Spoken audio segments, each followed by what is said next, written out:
Assalamualaikum warahmatullahi wabarakatuh. Marhaban ya Ramadan, bersama saya Eka Diviana di acara Obrolan Ramadan, yang tentunya menyuguhkan sharing-sharing ilmu yang bermanfaat untuk kita semuanya. Tema obor kali ini yakni tentang puasa dan literasi media. Di sini kita sudah kedatangan dua narasumber, yakni ada Ibu Primi Sos MSI selaku dosen dari KPI IAIN Kudus dan pegiat literasi media. Dan narasumber yang kedua ada Bapak Mansur Hidayat MA selaku dosen KPI IAIN Kudus dan pegiat literasi media. Langsung saja kita masuk ke tema, tapi kita perkenalan dulu nih sama narasumber kita. Apa kabarnya Bu Primi? Assalamualaikum warahmatullahi wabarakatuh. Iya, waalaikumsalam. Kabar baik, alhamdulillah. Alhamdulillah. Sendiri? Kalau saya alhamdulillah selalu baik, Bu. Alhamdulillah. Puasa ya? Insya Allah. Insya Allah, tapi berhubungnya ini saya lagi tidak, Bu. Iya, perempuan gitu. memang begitu. Iya, enggak enak ya Bu, baru 2 hari enggak bisa puasa. Semangat. Iya, enggak apa-apa Bu. Bagaimana kabarnya Pak Mansur? Alhamdulillah kabar baik. Alhamdulillah. Iya, waalaikumsalam Pak. Langsung saja ya, tema untuk hari ini itu kan sangat menarik sekali ya Pak Bu. Ini tuh kita temanya kan tentang puasa dan literasi media. Iya. Puasa, kita udah tahu nih apa itu tentang puasa. Nah, tapi kita ini akan lebih membahas tentang detail tentang literasi media. Iya. Dan kita mau bertanya terlebih dahulu kepada Bu Primi tentang apa sih itu Bu literasi media? Oke, terima kasih Mbak Eka. Jadi betul sekali kalau puasa itu kita sudah tahu definisinya. Puasa itu menahan lapar, menahan dahaga, dan ada durasinya, ada waktunya. Tidak menahan sepanjang hari itu tidak ya, tetapi tentu saja setelah imsak dan nanti kita waktu berbuka itu kita selesaikan puasa kita. Kalau literasi media, banyak orang yang menganggap literasi media itu sama seperti literasi saja. Kalau literasi itu orang sudah umum paham, literasi itu kemampuan membaca ya. Tapi ini kok literasi media? Literasi media ini lebih kepada kemampuan seseorang, individu atau halayak begitu ya, untuk mengakses media, kemudian merespon, mengevaluasi, bahkan pada titik tertentu itu mendekonstruksi informasi yang menimpa pada dirinya atau informasi yang dia terima. Jadi informasi itu tidak sekedar ditelan mentah-mentah, tidak apa yang dikatakan oleh media itu kemudian diyakini kebenarannya, tidak kemudian apa yang dikatakan oleh media itu pasti benar dan kemudian diikuti, tapi ada kemampuan kritis, ada critical thinking dalam menerima informasi yang ada. Itu menurut saya literasi media. Dan di bulan Ramadan ini, di momen berpuasa ini, tentu saja tema ini sangat menarik karena kan mungkin pembahasan di bulan Ramadan ini banyak tentang fikih tentang puasa gitu ya, atau segala hal yang di sekitar puasa. Tapi ini ada pembahasan yang unik tapi ada relevansinya, yaitu literasi media. Baik, terima kasih ya Bu Primi. Kalau menurut Bapak Mansur sendiri, literasi media itu seperti apa Pak? Oke, literasi media kurang lebih tadi sudah dijelaskan telah dijabarkan oleh Primi terkait dengan literasi media. Pemahaman literasi media lebih panjangnya saya kan menanggung saja. Jadi ketika kita itu menggunakan skill bermedia itu jadinya bisa kita manfaatkan skill kita, apa yang telah informasi itu ada ini, kemudian kita gunakan bagaimana kita ingin mengetahui mengenai wawasan berkaitan tentang media, utamanya sekarang ini ada media atau media baru, termasuk juga ketika kita menggunakan situs pencarian di Google atau teman-teman menggunakan media sosial, ternyata di situ ada filter bubble gitu ya. Filter bubble itu adalah bubble yang ringan, bahwa ketika teman-teman itu ngetik sesuatu, itu nanti akan berefek jangka panjang. Jadi kita ngeklik apapun itu atau kita melakukan pencarian apapun itu, nanti itu akan direkam. Jadi ketika teman-teman bisa mengakses lagi, yang muncul itu kurang lebih nggak jauh juga dari situ. Ini ada sisi positif juga juga ada sisi negatifnya. Kalau sisi positifnya ya kalau dari iklan itu enak sekali kita menentukan pemasangan iklannya karena sesuai ya dengan orangnya atau yang dimaksud. Kemudian ketika sisi negatifnya itu orang itu akan memiliki kecenderungan ketika mungkin Eka mau buka timeline dengan saya buka timeline karena pertemanan kita berbeda atau informasi yang biasanya kita klik atau kita ketik itu berbeda, nanti akan terjadi hal yang berbeda di timeline itu. Bisa jadi berita utama di media sosialnya Eka dengan tema di media sosialnya saya akan berbeda.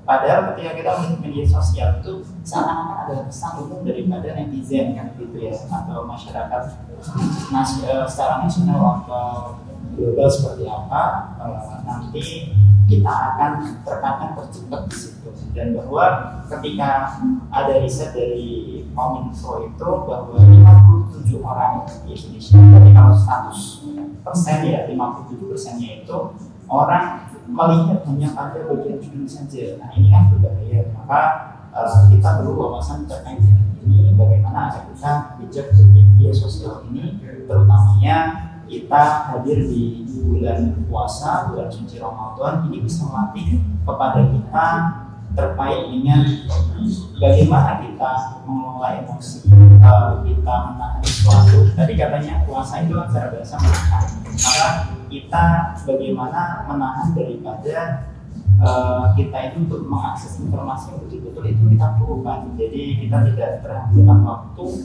di bulan Ramadan itu untuk hanya mengakses informasi yang tidak jelas gitu ya. Mungkin begitu. Terima kasih Bapak Mansur atas penjelasan dan terima kasih juga Bu Primi.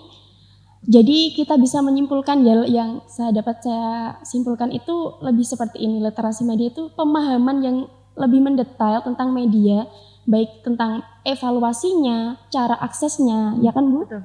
Dan yang lebih yang lebih jelasnya ya nanti bagaimana kita lebih menyaring informasi di media lalu kita mengevaluasinya dan menyebarkannya itu. Nah, kita bisa dapatkan di literasi media. Seperti itu ya, Bu. Baik, kalau kita kaitkan dengan puasa nih, itu kira-kira gimana ya Pak? Bisa dijelaskan Pak? Berkaitan dengan puasa, ketika kita memiliki puasa ya, memang secara bahasa kita itu diminta untuk menahan. Tapi ketika secara istilah puasa itu adalah menahan dengan kita melakukan syarat dan tertentu, kemudian menahan segala sesuatu, terutama dari makan minum, dari sejak subuh kemudian sampai maghrib gitu ya, kita kemudian buka puasa. Tetapi kalau kita lihat secara esensi tidak terbatas pada itu saja, tapi kita itu menahan dari apapun itu. Ketika kita itu kalau di surat Yasin ayat berapa itu 64 kalau tidak salah itu disebutkan kan seperti lagunya Krisya ya, akan bisa dilanjutkan.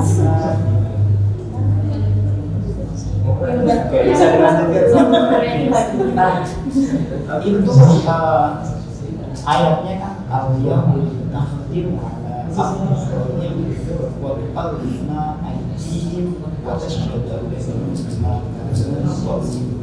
yang pada intinya nanti suatu kelak mendatang pada masanya, pada suatu hari nanti, yakni adalah yang nanti orang itu akan ditanya tentang segala sesuatunya ketika di dunia dia hidup, kehidupannya itu dengan diberikan jiwa raga ini dibuat apa? Jadi setiap apa yang kita lakukan, utamanya kalau tadi kita itu diminta untuk menjaga dari lapar dan dahaga, kemudian dari gerak tangan, gerak kaki kita, gerak pandangan kita, kemudian pendengaran kita, karena itu nanti akan ditanya. Kita ketika berkaitan dengan literasi media itu kita hendaknya betul-betul matang ketika teman-teman itu berpikir ingin membuat sesuatu atau mengetikkan sesuatu di internet ya. Karena saat ini yang populer adalah media tersebut. Maka di situ bagaimana kita itu kalau itu memang betul-betul tidak di perubahan atau itu tidak relevan dengan kita itu bisa kita ini ya manajemen bagaimana, dan kemudian waktunya itu tidak juga terhamburkan. Misalkan durasi waktu mengakses media itu kan ketika kita lihat dari data ABGI di Indonesia yang baru saja rilis kemarin itu pada kuartal 2, ternyata jumlah orang yang mengakses atau melihat media, terutama yang terbesar adalah media sosial itu durasinya sangat lama, bahkan sehari itu tidak kurang dari 8 jam, bahkan itu suara mayoritas ya. Jadi ini hendaknya waktu yang panjang itu bisa kita gunakan dengan baik, apalagi teman-teman itu bisa mengakses sekarang internetnya lancar, 24 jam non-stop bisa mengakses itu, kecuali kalau datanya habis ya. Kalau kuotanya habis ya itu tergantung ini ya pribadi masing-masing.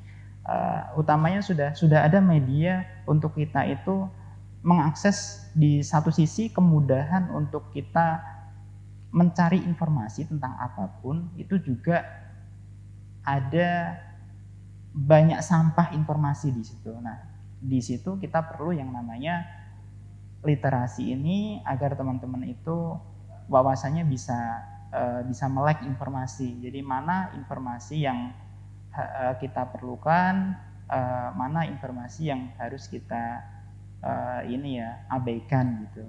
Dan utamanya ya sarannya teman-teman bisa banyak membaca terkait dengan, atau kita mengetahui situs mana saja yang harus kita akses gitu kira-kira.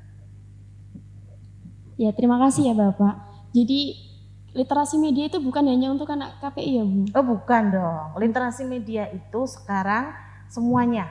Jadi bahkan baru-baru saja itu ada gerakan literasi media yang kita masuk ke, jadi para pegiat literasi media masuk ke semua perguruan tinggi, sekolah, dan masyarakat umum, berusaha menularkan bagaimana cara untuk bijak bermedia. Dan itu tidak hanya mahasiswa KPI. Ini sudah sesuatu yang urgent, sesuatu yang darurat ya, sama daruratnya dengan hal-hal lain yang darurat. Itu literasi media memang sudah untuk semua kalangan. Oh, baik, seperti itu Bu. Kalau menurut Ibu Primi tadi kan kaitannya puasa dengan literasi media sudah dijelaskan ya, Pak Mansur. Kalau menurut Bu Primi sendiri bagaimana? Iya betul sekali ya. Jadi memang kita sebagai pegiat literasi media itu bisa menggunakan semua momen untuk mensiarkan, tidak sekedar menyiarkan tetapi menyiarkan tentang bijak bermedia ini. Termasuk salah satunya di bulan Ramadan ini, ketika waktu keseharian kita itu sudah kita schedule, sudah kita jadwal untuk kegiatan beribadah. Maka di bulan selain bulan Ramadan, ketika kita mengakses media itu tanpa terjadwal, tadi dikatakan oleh Pak Mansur, sehari itu rata-rata halayak media saat ini di seluruh dunia, bahkan mungkin ya, kalau itu tadi risetnya ABGI berarti di Indonesia, rata-rata mengakses media sehari 8 jam. Itu mungkin dari mulai WA, akses cek WA ya kan, nonton TV, dengerin radio, baca koran, kecuali baca Quran. Itu kita semuanya sudah waktu kita dalam sehari sudah terekspos, termaksimalisasi dengan mengakses media. Maka di bulan Ramadan ini jadwal itu di-reschedule. Di jam-jam taraweh minimal ya, di jam-jam sholat taraweh yang taraweh bersama, taraweh berjamaah, itu kita bisa skip untuk tidak bermedia. Padahal mungkin di luar Ramadan, jam-jam itu kita justru akses media, minimal yang ibu-ibu nonton sinetron Ikatan Cinta, ya kan? Bapak-bapak juga pasti bapak-bapak, iya bapak-bapak juga itu sudah persamaan gender itu nonton sinetron Ikatan Cinta itu. Tapi sekarang sinetron itu pun reschedule jadwalnya, menanti setelah jamaah taraweh pulang ke rumah. Iya.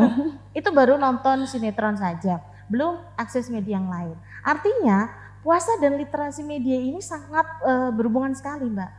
Bahwa justru di bulan Ramadan ini minimal halayak media muslim itu bisa melakukan detox. Saya pakai kata-kata detox terhadap media, terhadap mengakses media itu ketika dia kemudian menjadwalkan dirinya untuk tilawah, untuk sholat sunnah, untuk kemudian tidur. Nah ini durasi tidurnya orang berpuasa kan juga bertambah. Itu minimal badan kita sudah terminimalisir dengan terpaan media.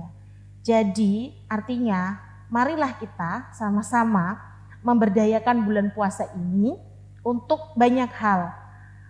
Tentu saja untuk ibadah-ibadah maghrib, tetapi ada hal lain, ada bonus loh dari Allah dalam hal bermedia yang bisa kita manfaatkan, yaitu kita reschedule lagi konsumsi kita terhadap media yang di masa pandemi ini memang tidak bisa terelakkan ya.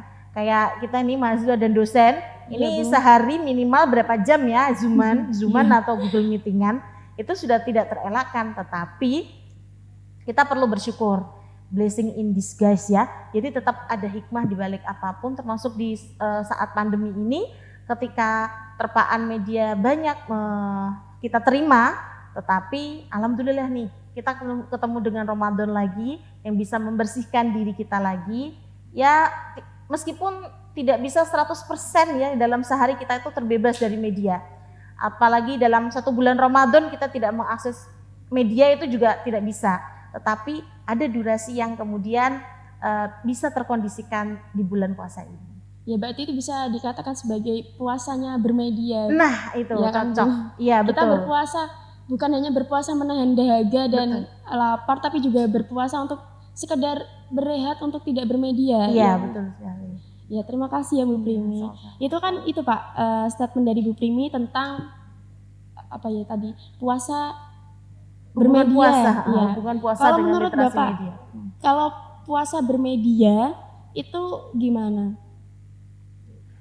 Bisa jadi seperti apa yang tadi dikatakan Bu Primi, dengan tambahan begini ya, ketika kita interaksi dengan orang, ini kan sekarang sudah batasan antara dunia maya dengan nyata, itu terkadang orang itu kebingungan di situ karena saking lamanya mengakses informasi di media, kemudian keasikan karena tadi udah ada filter bubble gitu ya, kira-kira orang itu akan asik karena sekali klik itu nanti yang diklik lagi akan kesenangannya yang muncul. Jadi di situ ketika ngobrol dengan orang, mungkin HP-nya tetap dilihat sambil ngobrol. Nah, itu bisa jadi hal-hal seperti itu kita latih sedari saat ini. Jadi ketika kita ngobrol dengan orang, itu HP-nya diletakkan dulu bisa jadi. Nah, itu sebuah akhlak yang ketika kita itu interaksi dengan tamu itu menghormati etika. Tamu yang ada, berkaitan dengan etika ya. Nah, di lain hal ketika kita menggunakan literasi media, utamanya di bulan Ramadan ini adalah latihan bagi kita selama 30 hari ini. Kalau lengkap ya, kalau enggak 29 cukup kayaknya. Tapi kalau lengkap berarti 30 hari ini bagi yang tidak ada halangan, itu nanti kita manfaatkan selama 30 hari ini untuk melatih diri kita dengan bijak bermedia itu ketika kita tidak bisa puasa sama sekali, tidak mengakses, tidak bisa melihat media, kita bisa lakukan langkah untuk tips bijak bermedia. Jadi tadi seperti yang dikatakan Bu Primi. Begitu mungkin. Baik, terima kasih ya Pak. Tadi sudah dijelaskan apa itu literasi media, juga sudah dijelaskan bagaimana cara berpuasa media. Tapi saya ini ingin menanyakan, gimana sih Pak tips dan caranya itu lebih Pak tentang kita itu biar bisa bermedia, karena kita dalam keadaan pandemi, kuliahnya juga harus online, itu kan termasuk bermedia juga ya kan Pak. Jadi gimana sih tipsnya agar kita juga bisa mengamalkan ajaran amalan selama bulan puasa dan menjalankan kegiatan bermedia itu, tipsnya itu bagaimana? Oke, saya dulu. Ya, Oke. Jadi kalau tadi Mbak Eka sempat menyampaikan puasa bermedia, betul sekali. Jadi kita di bulan Ramadan ini selain puasa menahan lapar dan haus, juga puasa bermedia. Puasa bermedia itu maknanya bukan sama sekali tidak mengakses media dan sama sekali tidak mendapatkan terpaan media, tetapi ada waktunya kapan kita mengakses media. Nah, ada waktunya itu merupakan salah satu tips, Mbak. Jadi kita sama-sama paham bahwa bulan Ramadan ini adalah bulan yang apapun amalan kita insya Allah dihitung, mendapatkan porsi yang berlipat ganda, porsi kebaikan yang berlipat ganda. Maka kita cari amalan-amalan, kita lakukan amalan-amalan kebaikan yang itu mana yang hubungannya dengan dari sisi fikih Ramadan, fikih berpuasa itu amalannya apa saja. Dan selain itu fikih muamalah termasuk di dalamnya bermedia. Dan tentu saja itu tidak muamalah dalam bermedia itu kan tidak 24 jam kan. Setelah kita melakukan hal-hal yang wajib di bulan Ramadan, maka ada saatnya kita melakukan hal-hal yang lain yang bisa menunjang ibadah kita di bulan Ramadan. Misalnya begini, kita nggak bisa nih ngikutin pengajian karena ada larangan berkerumun. Maka kita bisa mengakses di waktu lain atau di waktu yang tentu saja ini seharusnya ini kita biasanya kalau di masa pandemi kita pengajian di masjid nih. Pada waktu itu kita bisa mengakses misalnya konten-konten di YouTube tentang pengajian atau e-book tafsir yang ada di internet. Nah, jadi waktu. Kemudian tapi sebelum manajemen waktu itu ada tips yang lebih fundamental atau mendasar ya, yaitu mindset. Mindset yang kita harus yakin bahwa di bulan Ramadan ini apapun kegiatan kita akan kebaikan itu akan dimudahkan. Dan kalau kita punya niat keburukan, maka itu Allah saja sudah menjamin ya kalau setan itu dijaga. Kalau ternyata kita masih berniat seperti itu kan berarti dari diri kita sendiri. Artinya kita bisa mengakses media dalam rangka untuk kebaikan. Dan yakinlah bahwa di bulan Ramadan ini kita punya waktu yang lebih gitu untuk banyak melakukan kebaikan. Tetap kembali ke kita. Jadi kalau menurut saya sih minimal 2 itu ya. Mindset Ramadan ini adalah bulan kebaikan, kemudian manajemen waktu. Mungkin Pak Mansur ada tips dan trik yang lain. Ya.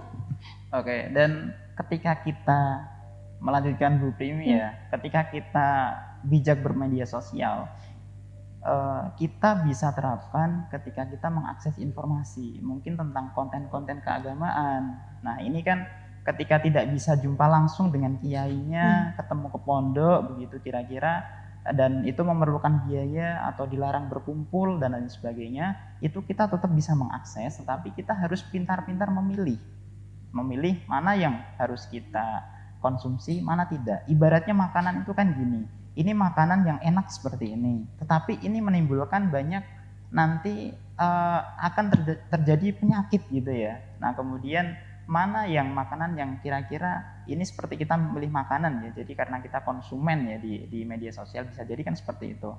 Nah karena hal tersebut maka teman-teman mahasiswa atau masyarakat umum itu bisa memilih konten apa yang harusnya diakses, kiai siapa yang patutnya diikuti atau ustadz mana yang harus diikuti juga. Jadi kita harus mengetahui latar belakangnya dulu, karena di saat ini kemarin-kemarin juga di Indonesia itu sangat ini ya, ada banyak aliran keislaman ya. Nah itu harus teman-teman pikirkan matang-matang mana yang harus diikuti, mana yang tidak. Kalau kita bingung, tanya saja pada orang yang ini ya memiliki wawasan moderat terkait dengan itu. Intinya tidak ekstrim kanan atau ekstrim kiri, itu sekadar tambahan saja. Ya baik, terima kasih Bapak Ibu. Jadi kesimpulannya seperti ini, walaupun dalam keadaan berpuasa itu tidak tidak men-stop atau menghentikan kita untuk tidak bermedia, tapi kita bisa meminimalisir agar tidak selalu terpaku pada media, tapi juga tetap mengamalkan sunnah-sunnah di bulan Ramadan seperti itu. Baik Ibu, Bapak, terima kasih atas kehadirannya. Sama-sama, terima kasih atas sharing ilmunya, semoga bermanfaat untuk kita semuanya. Amin. Tapi ini sebelum kita akhiri, saya mau itu Bu, di KPI kan ada jargon, salam KPI, siji wadah ojo pecah. Nanti kita seperti itu dulu ya Bu sebelum ditutup. Monggo, bisa sekarang ya. Iya. Nanti gini ya Bu, salam KPI, siji wadah ojo pecah gitu. Si Baik. wadah aja pecah. Ya, langsung ya Bu, 1, Oke. 2, 3. Salam Salam KPI, siji wadah ojo pecah. Baik, terima kasih. Oke. Saya Eka Deviana pamit undur diri dan dua narasumber kita Ibu Primi Rohimi SSMSI dan Bapak Mansur Hidayat MA. Cukup sekian dan terima kasih. Wassalamualaikum warahmatullahi wabarakatuh. Waalaikumsalam warahmatullahi wabarakatuh. Jangan lupa saksikan terus Obor di channel YouTube KPI IAIN Kudus setiap hari Selasa dan Jumat jam 5 sore. Dadah, Assalamualaikum.